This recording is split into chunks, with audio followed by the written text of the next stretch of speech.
कैसे हैं बच्चे आप सब लोग ठीक ठाक हैं? चलिए ठीक है। आज बेटा हम इलेक्ट्रोस्टैटिक्स का एक बहुत ही इम्पोर्टेंट टॉपिक देखेंगे। इससे पहले हमने आप लोगों को इलेक्ट्रिक फ्लक्स, एरिया वेक्टर ये सब बता दिया है। आज बहुत ही इम्पोर्टेंट टॉपिक देखने वाले हैं, गॉस का नियम। आज हम लोग पढ़ेंगे बेटा गॉस का नियम, गॉस लॉ। बहुत इम्पोर्टेंट है और सभी बोर्ड में ये प्रत्येक वर्ष पूछा ही जाता है, गॉस का नियम। देखो हम लोगों ने वैद्युत फ्लक्स निकालना सीख लिया है, वैद्युत फ्लक्स का फार्मूला सीख लिया है, वैद्युत फ्लक्स क्या होता है ये सीख लिया है। पिछले वीडियो में सब हमने आपको बता दिया है। आज हम लोग गॉस का नियम पढ़ेंगे जो हमें ये बताएगा कि किसी बंद पृष्ठ के भीतर अगर कोई आवेश रख दिया जाए तो वहां से कुल कितना फ्लक्स गुजरता है, ये गॉस ने बताया था। तो गॉस का स्टेटमेंट क्या है जल्दी से देख लेते हैं। गॉस का कथन है, इनका स्टेटमेंट है बेटा कि किसी बंद पृष्ठ का मतलब यहाँ 3D ऑब्जेक्ट से है, जैसे गोला हो गया, बेलन हो गया, ठीक है, घन हो गया, घनाभ हो गया। किसी बंद पृष्ठ से गुजरने वाला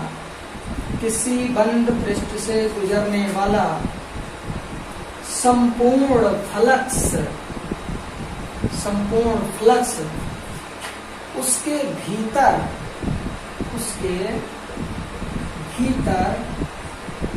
उपस्थित कुल आवेश, नेट चार्ज, कुल आवेश का 1/ε गुना होता है। ये गॉस ने बताया कि किसी भी बंद पृष्ठ के भीतर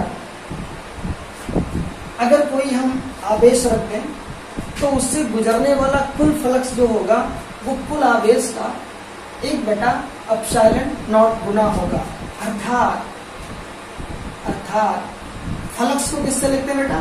फाई ई से। और फ्लक्स को एक और तरीका लिखने का, इंटीग्रेशन E डॉट dA बराबर ये कितना होगा गॉस के नियम के हिसाब से? Q in by ε0। ये गॉस का स्टेटमेंट है। Q in का मतलब कि बंद पृष्ठ के भीतर उपस्थित आवेश। ओके, तो ये गॉस का स्टेटमेंट है बेटा। अब इसको हम प्रूफ करते हैं। वैसे देखा जाए तो इसका कोई एक प्रूफ नहीं हमारे पास, लेकिन इसको प्रूफ करने के लिए हम एक गोला लेंगे और गोले के भीतर आवेश को रखेंगे और उसके द्वारा मैं आपको प्रूफ करके दिखाऊंगा इसको। ठीक, तो आप स्टेटमेंट नोट कर लेना। अब इसका प्रूफ देखते हैं। देखो क्या है इसका प्रूफ। अगर आपने फ्लक्स वाला वीडियो नहीं देखा है तो पहले आप जाए उस वीडियो को देखें और फिर गॉस करने पर आए। ठीक है, क्या किया बेटा कि हमने एक गोला ले लिया। ये हमने क्या किया, एक गोला लिया और इस गोले के सेंटर पे हमने +Q आवेश रख दिया और मान लिया कि इस गोले की त्रिज्या कितनी है, R है। इस गोले के पृष्ठ पे यहाँ छोटा सा एक हमने क्षेत्रफल लिया और कह दिया कि ये क्षेत्रफल क्या है हमारा, dA है। तो dA का जो डायरेक्शन होगा वो कहाँ होगा बेटा? बाहर की तरफ होगा। आपको बताया गया गोले पे क्षेत्रफल सदिश हमेशा क्या होगा, पृष्ठ के लंबवत बाहर की ओर। अच्छा, यहाँ पे ये बिंदु आवेश है और अगर मैं इस पृष्ठ पे वैद्युत क्षेत्र की तीव्रता निकालना चाहूँ, मैंने यहाँ पे मान लिया कि यहाँ पर कोई पॉइंट P है और P पर मैं वैद्युत क्षेत्र की तीव्रता निकालना चाहता हूँ, जो कि हम पढ़ चुके हैं। तो P पर वैद्युत क्षेत्र की तीव्रता, E बराबर क्या होगा, फार्मूला आपको पता है, 1/4πε0 Q बाई r²। ये इक्वेशन होगी। E की डायरेक्शन क्या होगी? चूंकि ये पॉजिटिव है तो बाहर की तरफ होगी, यानी इसी दिशा में E भी आपका हो जाएगा। जिस दिशा में क्षेत्रफल सदिश था उसी दिशा में E हो गया। अब ये E और dA एक ही डायरेक्शन में है, तो इस छोटे से क्षेत्रफल सूक्ष्म उसमें क्षेत्रफल DA से गुजरने वाला फ्लक्स, इस छोटे से एरिया से गुजरने वाला फ्लक्स अगर मैं निकालूं तो छोटे से एरिया से गुजरने वाला छोटा सा फ्लक्स होगा, तो हम उसको लिखेंगे d phi e। d phi e बराबर क्या होता है बेटा, E डॉट DA, यही तो सूत्र है ना फ्लक्स का, यानी EDA cos थीटा। और यहाँ पे आप देख रहे हैं E और DA की दिशा में, तो थीटा 0 होगा, तो d phi e बराबर हो जाएगा E इंटू DA। और cos 0 की वैल्यू कितनी हो जाएगी 1, cos 0 की वैल्यू हो जाएगी 1, तो इसको हमने इक्वेशन 1 दे दिया, यानी इस छोटे से पृष्ठ से कितना फ्लक्स गुजरेगा ये हमने निकाल लिया, है ना।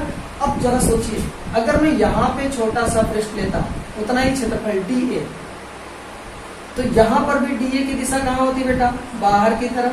यहाँ भी DA की दिशा कहाँ होती, बाहर की तरफ। यहाँ पर भी वैद्युत क्षेत्र की दिशा कहाँ होती, बाहर की तरफ। यहाँ पर भी अगर मैं फ्लक्स निकालता तो इतना ही आता। अगर मैं यहाँ पे छोटा सा क्षेत्रफल ले लूं तो बेटा यहाँ के लिए भी क्या होगा, यहाँ भी DA की डायरेक्शन बाहर की तरफ होगी, वैद्युत क्षेत्र की दिशा भी कहाँ होगी, बाहर की तरफ। तो यहाँ पर भी मैं अगर फ्लक्स निकालूं तो यहाँ पर भी इतना ही फ्लक्स आएगा। अगर आप यहाँ कोई पॉइंट लीजिए और यहाँ इस पॉइंट पे अगर आप देखें तो यहाँ पर भी वैद्युत क्षेत्र की दिशा बाहर की तरफ, DA भी बाहर की तरफ, तो यहाँ पर भी अगर आप फ्लक्स निकालेंगे तो यहाँ भी फ्लक्स क्या होगा, यहाँ भी इतना ही फ्लक्स आएगा। कहने का मतलब मैं ये कहना चाह रहा हूँ कि इस पूरे पृष्ठ पर गोला है ये, इस पूरे पृष्ठ पर आप ऐसे छोटे छोटे अवयव ले लीजिए और सभी अवयव से गुजरने वाला फ्लक्स इतना ही होगा, E इंटू DA। तो जब मैं छोटे छोटे अवयव ने यहाँ ले लिया, मैंने यहाँ ले लिया, यहाँ ले लिया, सब जगह ले लो, इस तरह से ले लो कि पूरा गोला आपका भर जाए, गोले का पृष्ठ पूरा भर जाए। तो अगर हमने छोटे छोटे टुकड़े से निकलने वाला फ्लक्स निकाल लिया तो अब क्या करेंगे, इसको सबसे गुजरने वाला फ्लक्स को जोड़ दीजिए तो संपूर्ण फ्लक्स आपको क्या होगा, मिल जाएगा। जोड़ने का मतलब क्या हुआ, मैंने एक का निकाल लिया और उसके बाद अब उसको इंटीग्रेट कर दूंगा। तो इसलिए संपूर्ण फ्लक्स क्या हो जाएगा, संपूर्ण फ्लक्स को अगर मैं phi e कहूं तो ये हो जाएगा बेटा integration d phi e, integration d phi e। इस छोटे से फ्लक्स का इंटीग्रेशन करेंगे और ये बेटा आपका क्या होगा, होल इंटीग्रेशन होगा। क्योंकि बंद पृष्ठ के लिए है क्लोज्ड सरफेस, ये किसके लिए है बेटा, क्लोज्ड सरफेस। ओके, तो यहां तक आपको समझ में आ गया। अब देखो मैं क्या करूंगा, d phi e की वैल्यू ये वाली उठा के यहाँ पे रख दूंगा, E इंटू DA। ठीक, तो अब एक काम करते हैं, चलो यहाँ लिख देते हैं। इसलिए phi e बराबर, इसको थोड़ा छोटा बना देते हैं, इधर DA हो जाएगा, इधर E हो जाएगा, तो एक डायरेक्शन में। तो इसलिए phi e बराबर, अब phi e बराबर इंटीग्रेशन है ना, d phi कितना, EDA है ना। अब देखिए इंटीग्रेशन E की वैल्यू कितनी आई है, सब जगह E बराबर होगा ना, सब जगह E बराबर होगा क्योंकि सब जगह दूरी R है ना, सब जगह R दूरी है, तो E सब जगह बराबर होगा। तो E की वैल्यू अगर आप लिख दें तो कितना आएगा, 1/4πε0 Q phi R स्क्वायर है ना, इंटू DA।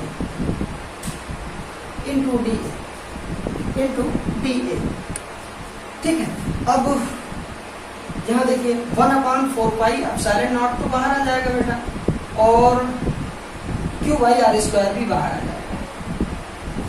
तो इंटीग्रेशन किसका बचेगा, DA का इंटीग्रेशन बचेगा, है ना। अब DA का अगर आप इंटीग्रेशन करेंगे, DA का इंटीग्रेशन करेंगे, DA मतलब छोटा सा क्षेत्रफल, तो जब आप छोटे से क्षेत्रफल का इंटीग्रेशन करेंगे तो इस गोले का पूरा पृष्ठ आ जाएगा, गोले का क्या आ जाएगा, पूरा पृष्ठ आ जाएगा। ऊपर इतना मिटा दे रहा हूँ, आप यहाँ से देख लेना। तो जब इंटीग्रेशन करूंगा तो पूरा पृष्ठ आ जाएगा, और आप जानते हैं कि गोले का संपूर्ण पृष्ठ कितना होता है ना। हाँ बहुत अच्छा, आपको पता है ना, Q by R square. Support पृष्ठ कितना होता है गोले का? 4 पाई आर स्क्वायर। क्या होता है? 4 पाई आर स्क्वायर। त्रिज्या स्क्वायर है ना, तो 4 पाई आर स्क्वायर यहाँ बगल में लिख दीजिए। चूंकि इंटीग्रेशन ऑफ डी ए कितना होता है? 4 पाई आर स्क्वायर होता है। देखो कुछ कट हट रहा है, और स्क्वायर 4 पाई तो पाई ई कितना बचा? Q upon epsilon not. क्यों भाई, क्या गॉस प्रमेय यही है? क्या गॉस प्रमेय नहीं है? यही गॉस प्रमेय है। ओके, तो गॉस प्रमेय को प्रूव करने का ये भी एक तरीका है, और एक तरीका हमने आपको अपने वीडियो में और भी बताया हुआ है। आप चाहें तो हमारे उस वीडियो को देख सकते हैं। हमने आपको वैद्युत फलक जिसमें पढ़ाया हुआ है, उसके अगले वीडियो में गॉस प्रमेय को बात अच्छे से आपको बताया गया। ओके बेटा, तो अगर आपको ये वीडियो पसंद आए तो आप इसे लाइक कीजिए, शेयर कीजिए, और अगर आप चैनल पर नए हैं तो चैनल को सब्सक्राइब करना बिल्कुल ना भूलें। ओके बेटा, ओके।